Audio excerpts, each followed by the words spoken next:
बिस्मिल्लाहिर्रहमानिर्रहीम। अस्सलाम वालेकुम जी, सुबह बखैर, खुश आमदीद कहेंगे programme front page with Amjad Waraich में सदफ मलिक और मैं हूं अमजद वड़ाइच। अस्सलाम वालेकुम जी। राजी शुरू करेंगे अपने पहले सेगमेंट टुडेज न्यूज से।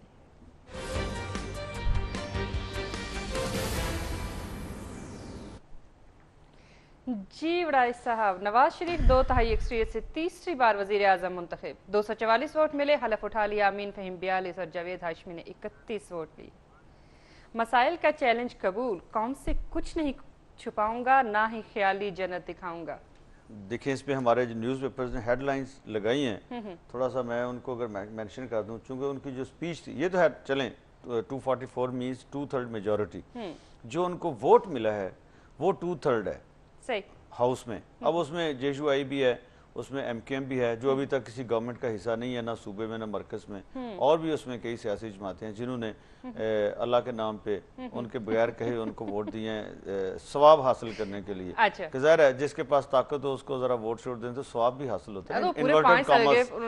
गुडविल तो क्रिएट करनी चाहिए ना दरमियान में, कि ना भी आप हिस्सा उठ रही है बेंचेस का तो फिर मामला, लेकिन अदरवाइज भी अच्छी बात है। मैं इस पे खुश हूँ कि एटलीस्ट जो है वो अगर एक ऐसा आप लीडर ऑफ द हाउस लाते हैं जिसको बहुत से हाउस की सियासी जमातें उन्होंने वोट दिए अपनी जमात के अलावा भी, तो फिर जो मियां नवाज शरीफ की स्पीच आपने देखी, जो मैं मेंशन करना चाह रहा हूँ हेडलाइंस, वो मसलन ये है नवाज वांट्स कॉमन एजेंडा, ये बड़ी एक कॉमन इसमें है, और Nawaz returns to power seeks unity, ये भी उसी से मिलती जुलती है।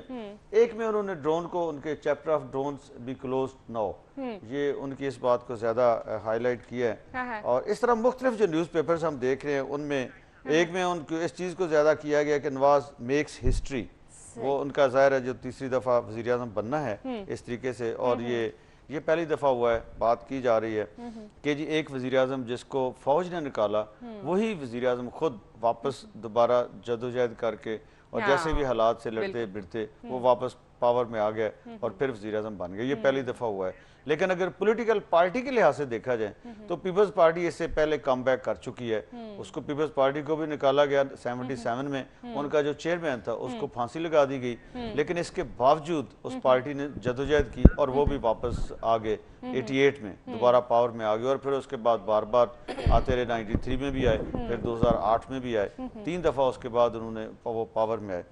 तो ये थोड़ा सा यूनिक ये है कि खुद वो प्राइम मिनिस्टर जिसको निकाला गया वो वापस आ गया, और आज जब वो वापस आया तो बड़ी अगर आप देखें 1999 और 2013 कहते हैं ये पुलों के नीचे से बहुत सा पानी गुजर जाता है, तो उस पानी जो गुजरा है उसके नतीजा जो निकला है, उसके नतीजे में वो मिलिट्री डिक्टेटर जिन्होंने नवाज शरीफ को निकाला, आज वही प्राइम मिनिस्टर हाउस जहां से उनको निकाला गया था, नवाज शरीफ तो वहां पे गार्ड ऑफ ऑनर कर ले रहे थे, और उसके थोड़े ही फासले पर चंद किलोमीटर कह लें, नहीं चंद कदम नहीं चले, चंद किलोमीटर के फासले पर जनरल परवेज मुशर्रफ जिन्होंने उनको निकाला था और वो पावर में आ गए थे, वो वहां पे नजरबंद है और वो मुकदमात का सामना कर रहे हैं। अब अदालतें उनके अदालतों के रहम करम पे हैं, वो चले तो जाएंगे बाहर, वो उनको कब भेजते हैं, लेकिन अभी वो अनसर्टन सा जानबूझ के उनको रखा हुआ है। तो अगर इस तारीख से पहले उनको बाहर भेज देते तो ये तारीख रकम ना होती। तारीख इस तरीके से भी रकम हुई है, उसमें ये भी एस्पेक्ट बड़ा, थर्ड टाइम आना, वो थर्ड टाइम तो शहबाज शरीफ साहब भी चीफ मिनिस्टर बन गए, थर्ड टाइम कायम अली शाह साहब भी चीफ मिनिस्टर हैं, दोनों दूसरे सूबों के केपी के और बलोचिस्तान के जो चीफ मिनिस्टर्स हैं वो थर्ड टाइम जाहिर नहीं है, सेकंड भी नहीं है, उनका फर्स्ट टाइम ही है, वो पहली दफा बन रहे हैं, मिनिस्टर्स रहे हैं प्रोविंशियल कैबिनेट्स में, लेकिन इससे आगे नहीं गए। तो बाकी जो 3 चीफ एग्जीक्यूटिव हैं, 2 सूबों के वज़ीर आला और मियां नवाज शरीफ, ये थर्ड टाइम आए। तो ये तो है हिस्ट्री, ठीक है कि कम बैक किया उन्होंने, ये भी हिस्ट्री है, लेकिन उस कम बैक में ये भी है कि वो वही जनरल मुशर्रफ साहब उधर हैं और जो फौजी दस्ते हैं वो इनको गार्ड ऑफ ऑनर पेश कर रहे थे, और जो सबसे पहली उनकी मुलाकात हुई है जो जनरल मुशर्रफ के सक्सेसर हैं जनरल कियानी, वो उनके साथ उनकी मुलाकात हुई है, मियां नवाज शरीफ, मियां शहबाज शरीफ और जनरल कियानी, ये तीनों उनके ओथ लेने के बाद प्राइम मिनिस्टर हाउस में जब वो आए तो उसके बाद जो सबसे पहली उनकी मुलाकात हुई वो जनरल कियानी से हुई, और जनरल कियानी ने डेफिनेटली जाहिर है अपनी सपोर्ट दी होगी ना, वही आर्मी जो आर्म फोर्सेस हैं। अब उनकी जो एक तरह से मैं समझता हूँ इसको भी हमें अप्रिशिएट जरूर करना चाहिए इस लम्हे पे कि आज अगर मियां नवाज शरीफ पार में, आज अगर जमहूरी इदारे मजबूत होते हुए नजर आ रहे हैं, आज अगर हमें जमहूरियत का तसलसल नजर आ रहा है, तो उसमें फौज की इस सोच का भी बड़ा दखल है कि वो पॉलिटिकल मामलात में अब वो मजीद दखल अंदाजी नहीं करना चाहते। उनकी स्टेक्स हैं, उनकी ख्वाहिशात हैं। पूरी दुनिया में जो एस्टेब्लिशमेंट होती है, फौज होती है, सिक्योरिटी एस्टेब्लिशमेंट, उनकी इनपुट हमेशा फॉरेन पॉलिसी में, डिफेंस पॉलिसी में और बहुत से इश्यूज के ऊपर ली जाती है। वो बड़े मेजर एज एन इंस्टीट्यूशन वो बड़े मेजर स्टेक होल्डर होते हैं और बड़े उनके कंसर्न्स होते हैं। उनको इनकॉर्पोरेट किया जाता है पॉलिसीज में और उनकी ओपिनियन को शामिल किया जाता है, उनको निगेट नहीं किया जाता। वो इसी कौम का हिस्सा है, इसी हमारा एक कौमी अदारा है और सबसे प्रीमियर एक तरह से कह लें वो इंस्टीट्यूशन है। तो उसी लिए शायद मियां नवाज शरीफ ने भी यही अहमियत उनको दी कि सबसे पहली मीटिंग उनसे की और जनरल कियानी ने भी उनको यही अहमियत दी कि सबसे पहले ये मुनासिब समझा कि मैं जाके उनके साथ जो भी इश्यूज हैं एक फॉर्मल लेवल पे, गवर्नमेंट लेवल पे वो उनसे डिस्कस करूं। हालांकि इनफॉर्मल मीटिंग तो उनकी पहले हो ही चुकी थी। अच्छा, कुछ बात थोड़ी सी हो जाए हलफ के हवाले से। एक पार्टी के सरबराह ने दूसरी पार्टी के सरबराह से हलफ लिया। इसमें एक तो ये भी तारीखी बात है, ये भी बिल्कुल सही आपने पॉइंट आउट किया है कि जब तारीख बन रही है तो तारीख में ये भी पहली दफ़ा बना हुआ है, फर्स्ट टाइम हुआ है कि पाकिस्तान में वो दो सियासी जमातें जिन्होंने 85 से लेके उसके बाद, बल्कि मुस्लिम लीग पीपल्स पार्टी जब से पीपल्स पार्टी बनी है उसके बाद मुस्लिम लीग का उनका इट खड़का पूरा जो है ना वो एक तरह से कह लें वो चल रहा था और 85 के बाद तो सूरत हाल बहुत ही गंभीर हो गई और दोनों ने एक दूसरे की गवर्नमेंट को मुद्दत पूरी नहीं करने दी 1999 तक। तो उसके बाद अब तारीख ने जब पलटा खाया है और तारीख का पलटा यह है कि पीपल्स पार्टी की गवर्नमेंट बनी, उसने 5 साल पूरे किए, मुस्लिम लीग ने उनको मौका दिया, ऐसा कोई बड़ी एम्बेरसमेंट उनके लिए क्रिएट नहीं की, दूसरे अदारों के साथ मिलके या जमातों के साथ मिलके साजिश किसी का हिस्सा नहीं बने। और उसके बाद अब जब मियां नवाज शरीफ वज़ीर आज़म बन रहे हैं तो एक पार्टी का सरबराह जो प्रेसिडेंट है वो वर्चुअली वो पीपल्स पार्टी के सरबराह हैं। बेशक उनके पास ऑफिशियली को चेयरपर्सन का या चेयरपर्सन का ओहदा नहीं है, लेकिन पीपल्स पार्टी के सरबराह तो वही हैं, वही उसके मूवर एंड शेकर हैं, वही उसमें जो शॉट्स वही खेलते हैं। तो वो जो है वो एज प्रेसिडेंट ऑफ पाकिस्तान वो ओथ ले रहे हैं और उसी दूसरी सियासी जमात जो दोनों आपस में लड़ती झगड़ती थी, दूसरी सियासी जमात का सरबराह वो एज प्राइम मिनिस्टर ओथ दे रहा है। तो ये भी एक तारीख बनी है। मैं ये समझता हूँ कि जब मियां नवाज शरीफ प्रेसिडेंसी में गए तो प्रेसिडेंसी में जरदारी साहब ने अपने बच्चों के साथ, बेटी के साथ उनका इस्तकबाल किया, उनको उनकी बेटी ने फूल पेश किए और बाहर आके प्रेसिडेंट का ये प्रोटोकॉल नहीं है, प्रेसिडेंट का डेकोरम उसमें ये चीज नहीं है, वो बाहर इस्तकबाल उसने नहीं करना होता। वो जब आए कोई भी ओथ लेने के लिए तो president is president of Pakistan, he is head of the state. तो वो जो है उस कैपेसिटी में, लेकिन पर्सनल कैपेसिटी में एक पार्टी के तौर पे जो जेस्चर उन्होंने दिया और मियां नवाज शरीफ ज़ाहिर उनको लेके गए और फिर ओथ हुआ और फिर दोनों फैमिलीज भी मिली। तो मैं ये समझता हूँ कि तारीख बहुत अच्छी बनने जा रही है, हम तो ये रखनी चाहिए। जो मियां नवाज शरीफ की खास तौर पे स्पीच थी, मैं स्पीचेस की तरफ आता हूँ, लेकिन कुछ उसमें मिसिंग्स भी थी। बिल्कुल उसमें चौधरी परवेज इलाही साहब की मिसिंग थी। चौधरी परवेज इलाही तो कहीं नजर ही नहीं आया, वो वोट कास्ट करते हुए कहीं नजर नहीं आए। उसके बाद कल मियां नवाज शरीफ को जब मुबारकबादें हो रही थी, सब इस हवाले से बात करते हैं, लेकिन यहाँ पर वक्त और एक शॉर्ट ब्रेक का। जी नाज़रीन, वक्त हुआ चाहता है एक शॉर्ट ब्रेक का, हमारे साथ रहिएगा।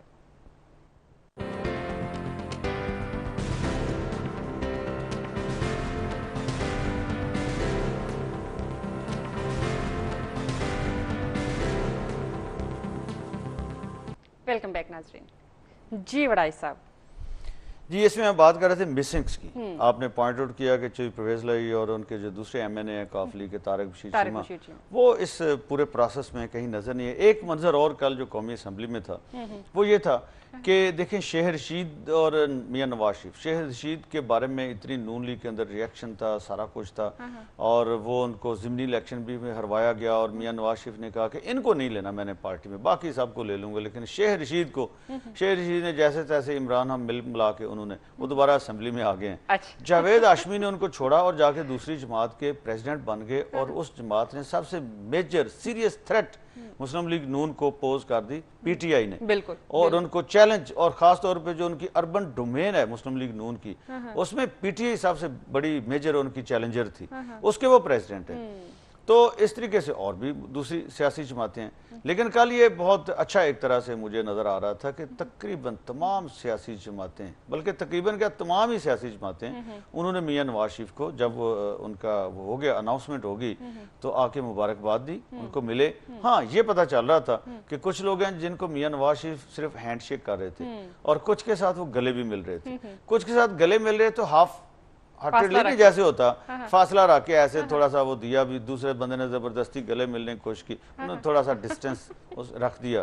तो वो लगता ये था कि मियां नवाज शरीफ ने स्पीच की है जिसमें उन्होंने बड़े अच्छे जेस्चर्स दिए हैं, बड़ा गुडविल मैसेजेस दिए हैं, यूनिटी की बात की है, सबको साथ लेकर चलने की बात की है, अवाम को भी, तमाम अराकीन पार्लियामेंट को भी और तमाम सियासी जमातों को भी और तमाम फेडरेटिंग यूनिट्स को भी, जो सूबे हैं, उन्होंने कहा है मैं सबको साथ लेके चलना चाहता हूं और एक जो है वो कंसेंसस पॉलिसी, कौमी पॉलिसीज बननी चाहिए, आए सब मिलकर जो सोचें, सर जोड़ के बैठें और इन मसाइल का हल निकालें। लेकिन जब वो मिल रहे थे तो लगता है कि दिल जो है ना वो थोड़ा सा जो है ना वो उसमें कहीं ना कहीं पे प्रॉब्लम थी। बस जावेद हाशमी को बड़े धड़ल्ले से वो गले मिले और बड़ी लगता था कान में कुछ बात भी तो बड़ी की थी ना कि वो कल भी हीरो थे, आज भी मेरे लीडर उन्होंने, हाँ ये आप कह। अच्छा, जब उन्होंने ये कहा तो मियां नवाज शरीफ ने बाकायदा डेस्क बजाया खुद, हालांकि लीडर था थोड़ा सा तरंग में होता है ना, वो बदर नहीं करता जब इस तरह की बात हो, लेकिन जावेद हाशमी की इस बात पे उन्होंने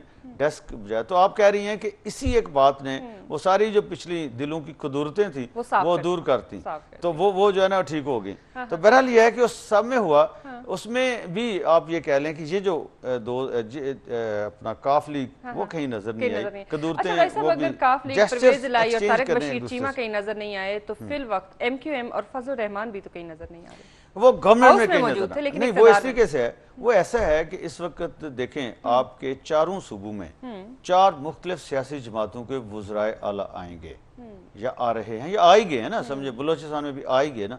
तो चार ये तारीख में पहली दफा हो रहा है कि पाकिस्तान में 4 हमारे फेडरेटिंग यूनिट्स हैं, सूबाई हुकूमतें बनती हैं, चलें वो आज़ाद कश्मीर और गिलगित बल्तिस्तान और फाटा और इस्लामाबाद का जो कैपिटल एरिया है वो और तरीक़ों से मैनेज होते हैं। लेकिन ये जो 4 सूबे जहाँ पे सूबाई हुकूमतें बनती हैं, इलेक्शन, जनरल इलेक्शंस के नतीजे में ये पहली दफ़ा हो रहा है, ये भी हिस्ट्री एक नई बन रही है। इसमें एक जो सूबा है पंजाब, उसमें उसी पार्टी के प्राइम मिनिस्टर भी हैं, लेकिन बाकी चारों सूबों में 4 मुख्तलिफ सियासी जमातों के वज़ीर आला बन रहे। तो इस तरीके से तकरीबन जो हाउस में तमाम सियासी जमातें हैं वो कहीं ना कहीं के किसी ना किसी गवर्नमेंट का हिस्सा है। काफ लीग भी बलोचिस्तान में डिप्टी स्पीकर की उन्होंने ले ली है, वो वहाँ पे गवर्नमेंट का हिस्सा है, डिप्टी स्पीकर उन्हीं का है, वो सीट उनकी होगी है। तो इस तरीके से तो सिवाय 2 सियासी जमातों के, वो फजल रहमान है, JUIF और MQM, वो अभी तक किसी एक गवर्नमेंट का भी हिस्सा नहीं बने। हालांकि वो KPK में क्लेम कर सकते हैं फजल रहमान साहब, बलोचिस्तान में उनकी ख्वाहिश थी कि वो गवर्नमेंट का हिस्सा बने। MQM जो है वो कराची सिंध की गवर्नमेंट का हिस्सा बन सकती थी या सेंटर की गवर्नमेंट का, लेकिन ये दोनों जमातें आप कह लें अभी बार्गेनिंग स्टेज पे हैं। अभी जहाँ पे वो बार्गेनिंग कर सकते हैं वहाँ पे जो चीफ एग्जीक्यूटिव, मसलन अगर सेंटर में बार्गेनिंग होनी है तो मियां नवाज शरीफ तो सिंपल मेजोरिटी तो उनको पहले थी, प्राइम मिनिस्टर ने बन जाना था, अब और लोग भी उनको वैसे सपोर्ट कर रहे हैं, उसमें ये भी शामिल है, JUIF ने भी उनको गुडविल जेस्चर दे दिया है और MQM ने भी दे दिया है, टेंडेंसी शो कर दी है। MQM ने भी अपना जो इंक्लिनेशन है एक तरह से आप कह लें, जो टिल्ट है वो उन्होंने मुस्लिम लीग नून की तरफ, सेंट्रल गवर्नमेंट की तरफ उन्होंने शो कर दिया है कि वो इस्लामाबाद की गवर्नमेंट को ज्वाइन करना चाहते हैं। और यहाँ पे बार्गेनिंग ये भी हो सकता है कि इस यहाँ करके वो सिंध गवर्नमेंट के लिए बार्गेनिंग चिप के तौर पे इसको यूज करें कि अच्छा आप हमें शामिल करें वरना फिर हम वो कर रहे हैं। तो ये जो सूरत हाल है, दोनों सियासी जमातें अभी तक कहीं नजर नहीं आ रही, ना वो अपोजिशन का ऐसा पूरा हिस्सा बने और ना ही वो जो है ना वो गवर्नमेंट का कहीं पे हिस्सा बने। बाकी तमाम सियासी जमातें, आपकी कॉमप्रस जमातें हों, वो मजहबी जमातें हों जैसे जमात इस्लामी है या दूसरी सियासी कौमी सियासी जमातें हों, वो सारी कहीं ना कहीं पे वो अकोमोडेट हो गई हैं। तो अब हमें देखना है कि अगले दिनों में जो आने वाले दिन इन 2 जमातों का वो क्या बनता है। ठीक है। अच्छा डॉक्टर साहब, थोड़ी सी बात हो जाए तकरीर के हवाले से। नवाज शरीफ के साथ एजेंसियां भी मुबारकबाद की मुस्तहिक हैं। अमीन फहीम, मुशर्रफ का साथ देने वालों के खिलाफ भी कार्रवाई, ड्रामा बंद होना चाहिए अचक से। अच्छा, इसमें पहली तकरीर तो मियां नवाज शरीफ की, कुछ बातें तो हमने ग्लिम्पसेस पहले डिस्कस कर ली हैं। उन्होंने रवादारी की बात की, इत्फाक राय की बात की, उन्होंने सबका एहतराम करने की बात की, और उन्होंने कहा जी कि जितने ड्रोन है सपोज उसकी भी उन्होंने बात कर दी कि वो भी बंद होने चाहिए। लेकिन उन्होंने उसमें ये डिप्लोमेटिक बड़ी स्टेटमेंट थी उनकी, और बड़ी स्किल्डफुली जो डिप्लोमेट होता है ना, कि इसमें जो दूसरों के कंसर्न है, मसलन अशार नाम उन्होंने नहीं लिया अमेरिका या दूसरा, उसको भी हमें अकोमोडेट करना होगा या देखना होगा। आज सब मिल के इस पर हम मिलजुल के करें। लेकिन एक बहुत अच्छी बात उन्होंने पिछली हुकूमत की तारीफ की, ये जो चाइना के साथ रिलेशन, एक ही मुल्क का उन्होंने मेंशन किया, वो चाइना था। और हालांकि कहा जा रहा है सऊदी अरब टर्की बड़े उनके रिलेशन है, लेकिन चाइना को उन्होंने मेंशन किया। वो जो जुबानी उन्होंने पार्ट था उनकी तकरीर, तहरीरी में नहीं था वो भी, तो उसमें उन्होंने पिछली हुकूमत की भी तारीफ की, ग्वादर को उनके हैंड ओवर करने पे। लेकिन यहीं पे वो ईरान पाकिस्तान गैस पाइप उसको वो गोल कर गए, उस पर उन्होंने कोई कमेंट्स नहीं किए। हालांकि उनके दिमाग में तो याद उनको आया होगा कि ये भी पीपल्स पार्टी ने किया था, लेकिन वो फौरन उसको जो है ना किसी तरीके से आप कह लें कि वो कंट्रोल करके, मुशर्रफ का बड़ा इशू बनता रहा पहले, उसको भी वो गोल करके उन्होंने उसका ज्यादा उसको बल्कि मेंशन ही नहीं किया। एक तरह से आप कह लें मिसिंग पर्सन्स बलूचिस्तान में उन्होंने कौम परस्तों को हुकूमत तो दे दिया। उनका सबसे बड़ा मसला डॉक्टर अब्दुल मालिक या बजंजो या दूसरे लोगों का वो मिसिंग पर्सन्स हैं, उनके बारे में उन्होंने नहीं बताया कि वो अभी उसके ऊपर क्या कर रहे हैं। बाकी उन्होंने जो पॉलिसी स्टेटमेंट अपनी वो देनी है, जाहिर है वो जब वोट ऑफ कॉन्फिडेंस ले लेंगे तो उसके बाद पॉलिसी स्टेटमेंट दे देंगे। तो ये उनका एक तरह से मैं समझता हूँ उनकी जो स्पीच के मेजर पॉइंट्स वो ये थे। तो बाकी जो अमीन फ़हीम साहब हैं और दूसरे लोग हैं, वो मेरा ख्याल है कि हमें ब्रेक पे जाना पड़ेगा, और ब्रेक के बाद आके फिर बाकी जो लोग हैं उनकी हमें लाजमी स्पीचेस जो है ना वो डिस्कस करनी है। लेकिन व्यूअर्स उससे पहले एक छोटी सी ब्रेक।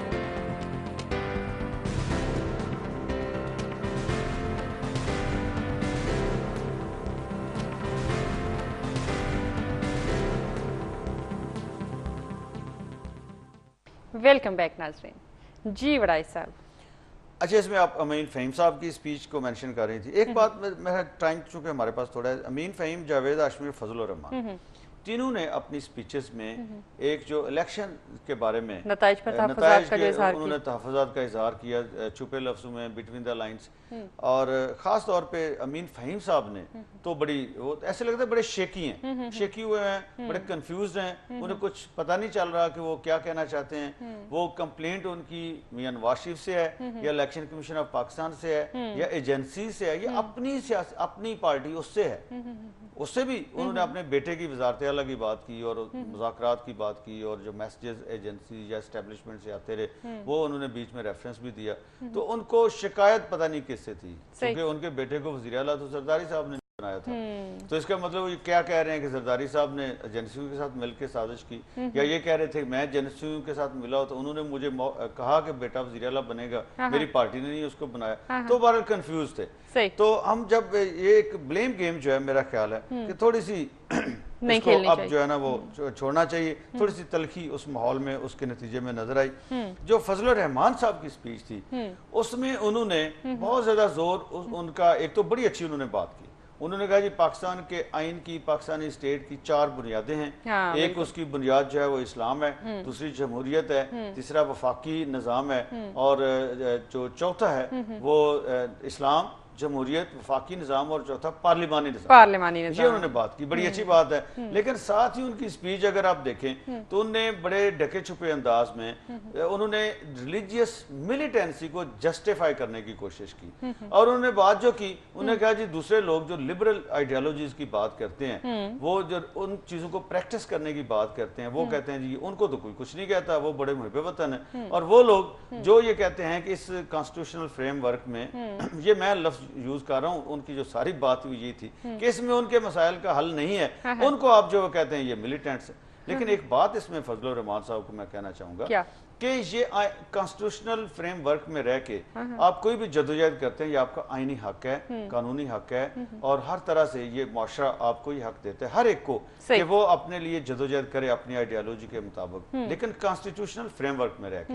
ये नहीं है कि गन पॉइंट पे आप असला उठा लें, लोगों को मारना शुरू कर दें, मस्जिदों में धमाके करें, मार्केट्स में करें, स्कूल डिमोलिश करें, हॉस्पिटल्स में अटैक करें और जो इंस्टॉलेशंस हैं सरकारी उन पे अटैक करें और आप उसको जस्टिफाई करें। आप कहें जी वो तो स्ट्रगल कर रहे हैं, इस चूंकि स्टेट सिस्टम से सेटिस्फाई नहीं है तो इसलिए वो स्ट्रगल कर रहे हैं, इसलिए उनको भी एक्नॉलेज करना चाहिए, उनको भी उसी तरह ये नहीं हो सकता, ऐसा नहीं हो सकता। तो इसलिए फॉर गॉड सेक हमें इस पे कंसेंसस क्रिएट करना चाहिए। हमें पता नहीं कि नेशनल ऑब्जेक्टिव्स हमारे क्या है। बिल्कुल। तो बहरहाल इसमें ओवरऑल ये एक फील आप कह लें कि स्पीचेस जो थी सारे पार्लिमानी लीडर्स की वो बड़ी अच्छी थी। बीच बीच में छोटी मोटी शिकायत होती हैं। जावेद हाशमी साहब ने ये कहा कि मेरे लीडर हैं, अब भी हैं, लेकिन साथ उन्होंने जो पीटीआई की बॉडी लैंग्वेज थी वो ये थी कि वो ये कोशिश करेंगे कि स्ट्रॉन्गेस्ट अपोजिशन वो फ्राहम करें मियां नवाज शरीफ साहब को, जो दूसरा पहिया है गाड़ी का वो फ्राहम करें।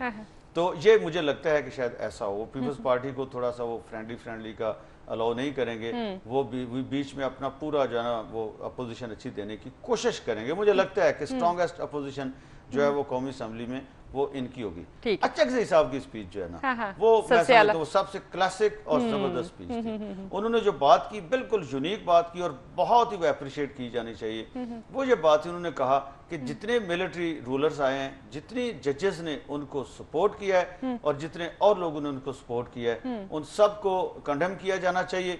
मुशर्रफ का भी उन्होंने कहा कि मुशर्रफ अकेला नहीं, उसके साथ जो भी लोग थे उन सबको भी बीच में करना चाहिए।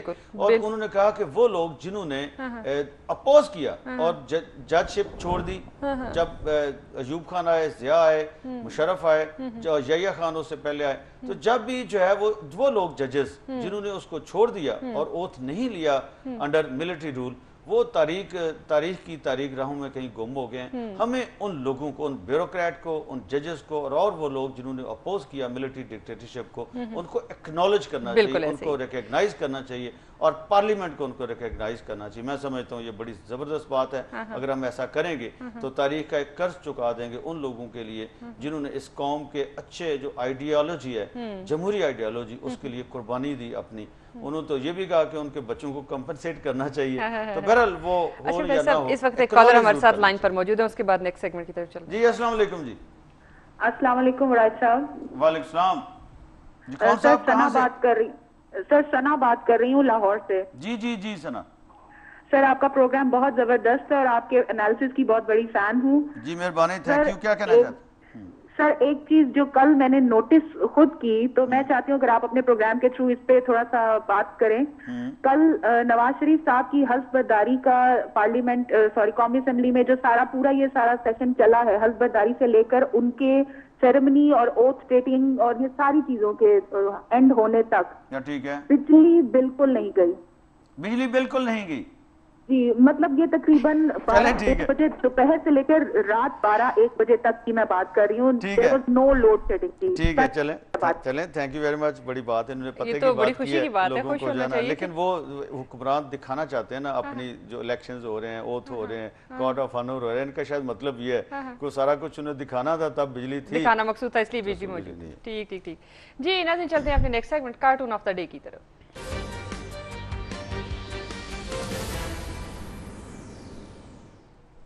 जी वड़ाई साहब जी, 2 कार्टून्स हैं, हम जल्दी जल्दी व्यूअर्स को दिखाना चाहते हैं और बड़े फनी, बड़े खूबसूरत कार्टून्स हैं। पहला कार्टून जो है वो मियां नवाज शरीफ ने तीसरी मरतबा वज़ीर आज़म का हल्फ उठा लिया। इस पे कार्टून जो हल्फ उन्होंने उठा लिया है वो रॉड है, जो वेट्स नहीं होते वेट लिफ्टिंग में, उनके दरमियान जो रॉड होता है ना, सलाख जो होती है, वो उन्होंने उठाई हुई है, खाली हल्फ उठा लिया। और जो दूसरी तरफ मसाइल और मुश्किलात, वो वेट जो है वो गिरा पड़ा है और मियां नवाज शरीफ बड़े खुश हो रहे हैं वो उठा के। तो आप पता नहीं वो फिर खाली कहते हैं हल्फ जो उठाया, खाली रॉड ही उठाया, मसाइल मुश्किलात आगे आगे देखी होता है क्या। दूसरा जो कार्टून है वो भी इन्हीं के बारे में है, वो नहीं मसाइल मुश्किलात के बारे में। और उसमें एक गाड़ी है, वो गाड़ी खड़ी है और गाड़ी के जो पहिए भी नहीं है, उसके सारा कुछ इंजर पिंजर जो है लगता है निकला हुआ है। और पाकिस्तान वो है मुस्लिम लीग नून वर्कशॉप, और जो कार्ड है वो लगता है कि पीपल्स पार्टी जो गाड़ी छोड़ के गई है, उसके वो गैर मुल्की कर्जे, अंदरूनी कर्जे, दिस एंड दैट, और विश कार्ड भी उनका ऊपर लगा हुआ है आवाम के लिए, विद लव PPP, मैशियत की गाड़ी है ये। और उसको अब मियां नवाज शरीफ जो मैंडेट टूल किट है वो लेके आए हैं। शहबाज शरीफ साहब ने भी टायर उठाए हुए लगाने के लिए टूल किट, मियां नवाज शरीफ अपने मसल्स को वो कर रहे हैं तैयारी, और स्टीयरिंग जो है वो निसार के पास है। तो इस गाड़ी को आप ठीक करने की कोशिश, अल्लाह करे हम सब की दुआएं इनके साथ हैं, वो जो है ना कामयाब हों और लोग जो है उनको कुछ रिलीफ मिले। आमीन। जी नाज़रीन, वक्त हो रहा है यहाँ पे नेक्स्ट सेगमेंट कैमराज आएगा।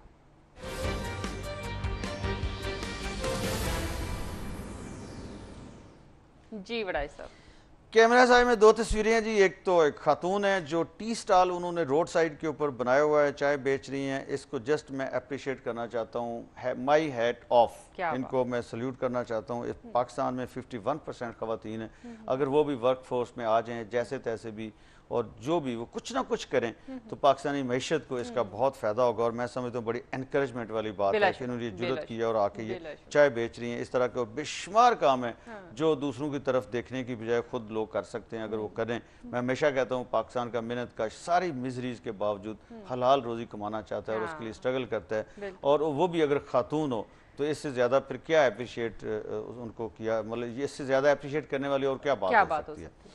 तो हमारी दूसरी जो तस्वीर है वो एनवायरनमेंट डे के हवाले से है, और ये लाहौर वेस्ट मैनेजमेंट वाले जो हैं उन्होंने पूरे लाहौर में कल कैंपेन की, और ख़ास तौर पे उन्होंने शाही किला और बादशाही मस्जिद और जो इर्द गिर्द बाकी तारीखी मकामात हैं वहाँ पे सफाई की। उसकी तस्वीर है वो आपको नज़र आ रही है। उनके लोग जो है कर रहे हैं, बहुत से अदारे इनके साथ, इन्होंने 27 के करीब ग्रुप्स बनाए। इसकी एक सिंबॉलिक इंपॉर्टेंस है। अच्छा। मैं समझता हूँ कि ना सिर्फ इनको बल्कि ये है कि जितने स्कूल्स हैं, जितने कॉलेजेस हैं, जितने NGOs हैं और बेशुमार और जो लोग हैं उन सबको इस ये जैसे ये दिन होता है एनवायरनमेंट डे है, इस मौके पे अगर वो अपने अपने गली मोहल्ले में निकलें, अपनी अपनी मार्केट्स में निकलें और वहाँ पे यही हम फैसला करके पूरे शहर से हम कागज़ चुनेंगे या इस तरह का जो लोगों ने फेंके हुए शॉपर्स हैं वो चुनेंगे, तो एटलीस्ट उसी से ही पूरे शहर में एक एनवायरमेंट जो अवेयरनेस है वो पैदा होगी। हो सकता है कुछ लोगों के दिल पे ये भी उसके नतीजे में असर हो जो ये चीजें फेंकते हैं, क्योंकि कल भी हमने बात की थी कि हम खुद शहरी इसके ज्यादा जिम्मेदार हैं,